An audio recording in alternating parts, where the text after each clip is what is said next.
विठ्ठलाच्या कानात असलेली मकर म्हणजेच मासे यांची कथा काय आहे? माशांना पांडुरंगाच्या कानात स्थान कसे मिळाले असा प्रश्न अनेकांना पडतो.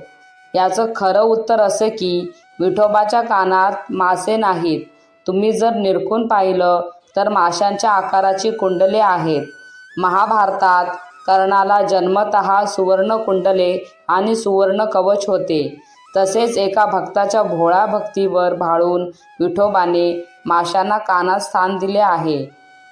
यामागील कथा अशी आहे की एकदा एक कोळी विठ्ठल भक्त पांडुरंगांना भेटायला उपहार द्यायला त्यांच्याकडे गेला.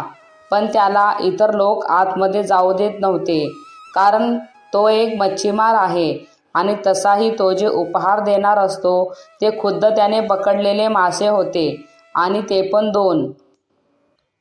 त्याच्या हातातील मासे बघून तेथील लोक त्याला म्हणतात की अरे, पांडुरंग देव आहे, त्यांना मासे का देतोय? पाप लागेल तुला आणि आम्हा सर्वांनाही.